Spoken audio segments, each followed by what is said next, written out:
Slapped by Rachael Llewellyn. Graduation 2015. On the morning of her graduation, Moira was woken up by her housemate Gretchen fighting with her mom about shoes. The build-up to graduation had mostly consisted of Gretchen hyperventilating about all the ways in which her mom could potentially embarrass her. "You're so lucky you don't have to worry about that," she'd said. Gretchen was one for making tactless statements. Moira doubted that her mother even knew she was graduating today, let alone what type of shoes she should or should not wear to the ceremony. While Gretchen struggled to get extra tickets so that her little sisters could attend as well as her parents, for Moira, just her father would come and watch her graduate. Her brother Jacob was spending the summer in Spain with his girlfriend and her parents. Moira's younger brother Chris had been grounded and was not permitted to leave his bedroom for anything outside of a trip to the toilet. Alexander, Moira's oldest brother, had vanished from her life around the same time her mother had, leaving her to manage the moods of their stern, perpetually scowling father. As Moira showered and tended to the black bags under her eyes, she decided that this would be a good thing.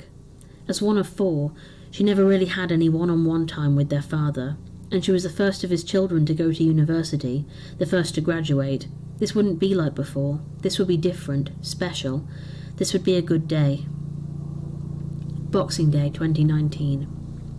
Today was going to drag. As Moira inched her way through Boxing Day traffic, she attempted to mentally prepare herself for the shambles to come. Her Aunt Penelope had hosted a Boxing Day party for friends, family and colleagues ever since Moira was 7, so she knew to keep her expectations nice and low.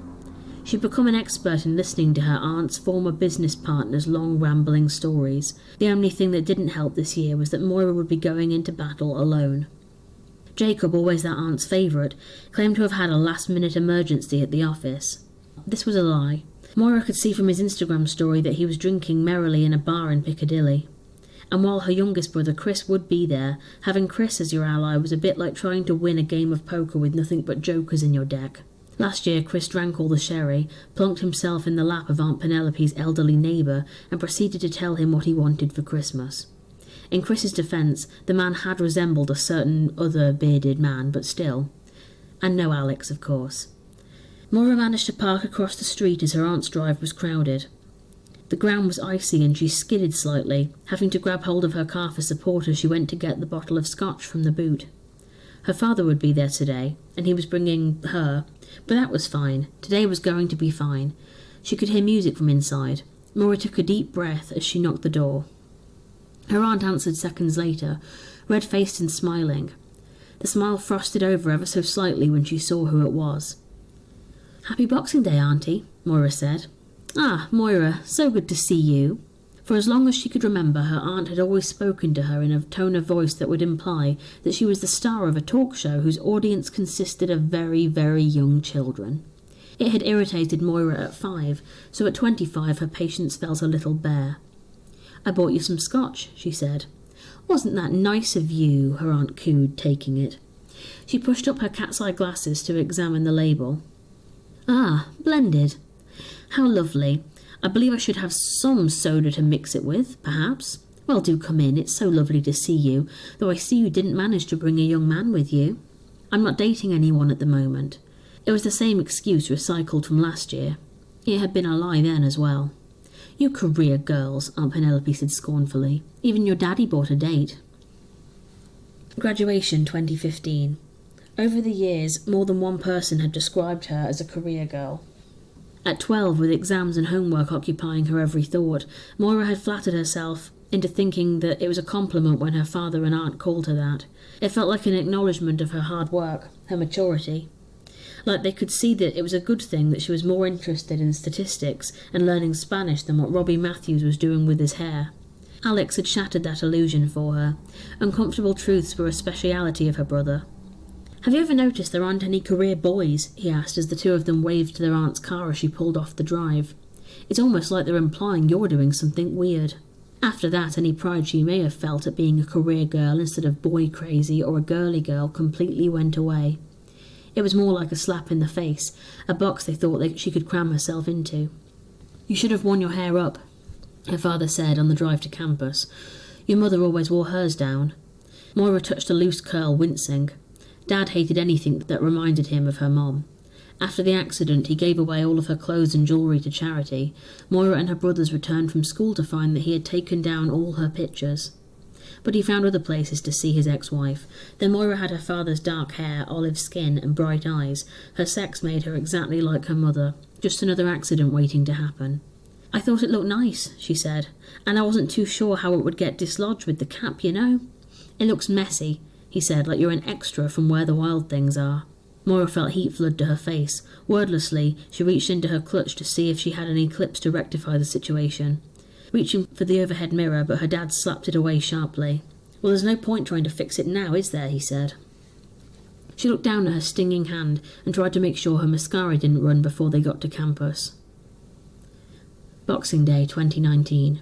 The party was full of all the usual suspects. Everyone ever so casually over the age of 60. It was like a game of Guess Who as the party guests became more wrinkled as the years went by. She'd been cornered already by her aunt's friends, the geriatric Heathers, as Chris called them. 3 hard-faced crones who all dressed in the same stiff-shouldered suits. The Heathers sipped their G&Ts and asked Moira patronisingly if she was ever going to get married. Moira scanned the room for her father or Chris, neither of which appeared to be here. "Moira, darling, have you met your father's girlfriend?" Aunt Penelope asked, taking her by the arm. "Oh dear me, it does feel strange talking about my little brother having a girlfriend after all these years. Oh my. Anyway, I'll leave you two to catch up."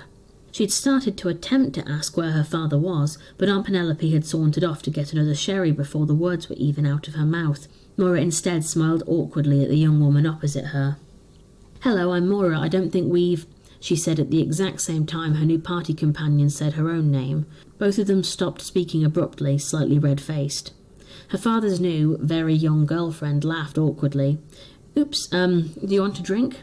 "Yes, please." A massive whine would make this less awkward. She'd held off meeting her now for 3 months, though she'd known that today would likely be the day that she did. She was only 2 years older than Moira. They could have been in school together. In person she looked younger than her. Bouncy brown curls, warm eyes. Her father's much, much younger girlfriend, whose name Moira had unfortunately forgotten and now misheard. Father always referred to her as Richards, but surely it would not be appropriate for her to do the same. What was her damn name? "So, the wine is nice," Moira said. "Yes, it is," Dad's girlfriend replied. What was her name? It began with a T. She was sure it began with a T. Jacob had made a joke. Teenage Tegan or Tara. "We actually met before," Teenage Terry said. "You came to the firm once, a year ago, for your dad's birthday." "Oh," Moira said. "Yes, I think I remember." For the first woman her dad had introduced her to, after her mother's nervous breakdown, this wasn't a completely terrible thing. At least she was nice. It was just a bit embarrassing, like Dad was having a midlife crisis and nobody would discuss it. Surely he could see how it looked for him to be dating a woman young enough to be his daughter. And her, teenage Tiffany or Taylor or something, she couldn't actually be attracted to Moira's 57-year-old father, could she? "So, does your family do this every year?" teenage Tanya asked. "Yes," Moira said, "I'm a veteran at this." "It's lovely," she replied. "My family doesn't really do anything like this. My grandma sometimes tries to make us go for a walk, but usually everyone is too hungover." She laughed nervously and took another big sip of wine. "Sorry I'm babbling, I'm a bit out of my comfort zone." "It's fine, you know," Moira said. "So, how long have you worked with my dad?" She winced, instantly regretting asking this, as the young woman went bright red in the face and started babbling about an internship that turned into a job. Fortunately, both of them were then rescued by Dad. "Ah, Moira," he said, materialising at teenage Tabitha's side. "Penny said you'd arrived." "Oh, Dad, it's good to see you." He bent down to peck her on the cheek. That practised smile, the one he wore in court. Moira had never seen him with another kind. "I see you've met my Natasha." "Tasha, please call me Tasha." "Yes, of course, I remembered," she said. "Yes, it's been lovely having the chance to meet properly. Dad, is Chris with you?" Tasha's smile faltered and her dad's brow knitted together. He muttered something under his breath about Chris needing a lie down after the long journey. Moira imagined her brother was likely locked upstairs in one of the bedrooms. "Anyway, is work going well?" her dad asked gruffly. Yes, I've been quite busy. My supervisor and I are taking some students on a trip to Germany next semester for a conference."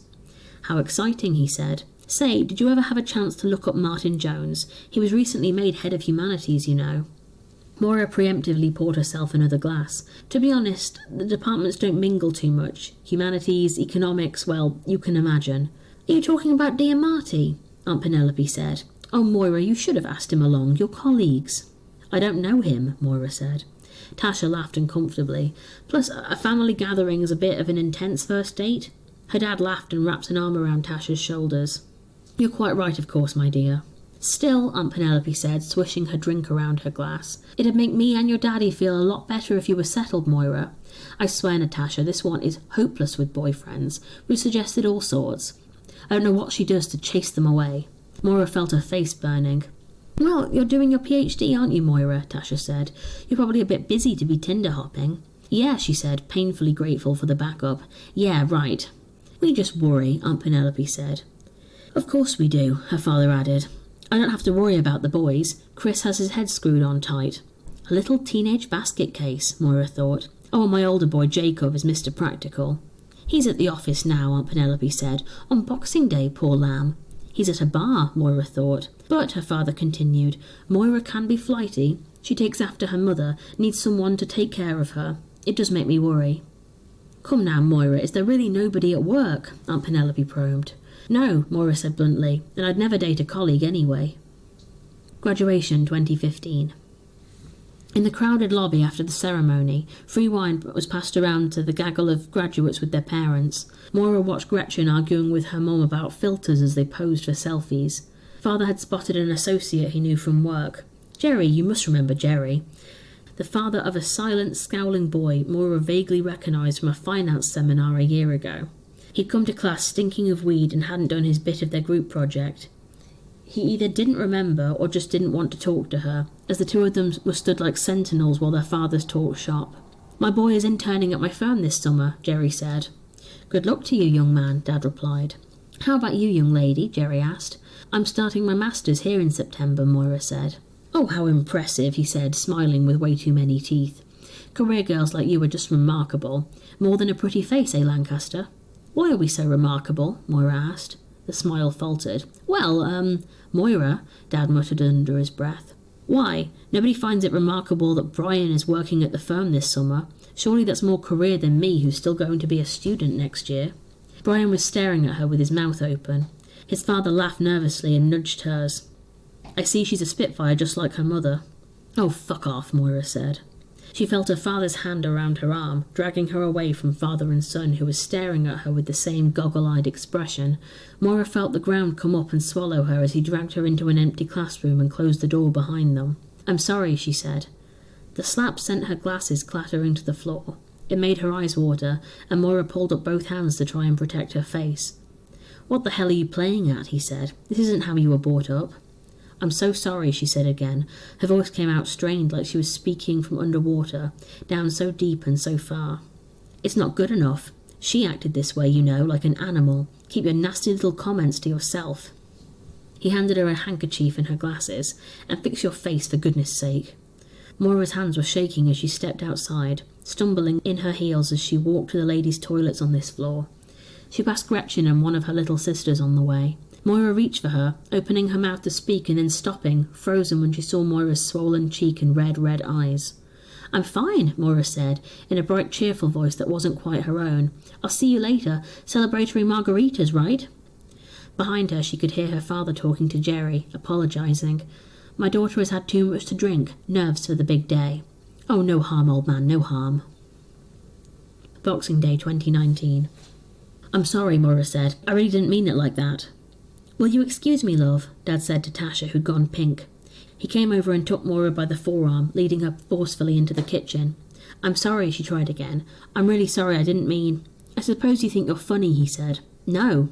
She was 9 years old again, tearful over a bad school report, told off for playing too noisily, for holding her cutlery wrong. I know how that must have sounded, but I really didn't mean... You know, he said, at least your brother is direct. At this point I expect this sort of thing from Chris. He's a child. But you keep quiet and play nice and then dish out your nasty little comments. I don't know why I keep expecting better of you, Moira. You're just like your mother. She liked hurting people too. I said I'm sorry, she shouted. You never let me apologise. I really didn't mean to offend you, but you need to stop comparing me to her. I'm nothing like her. Lower your voice, we're in public. You let go of my arm. He sighed, releasing her. Your mother wasn't a well woman, and you were this close to turning out the same way. I've said I'm sorry, and as usual that isn't good enough for you.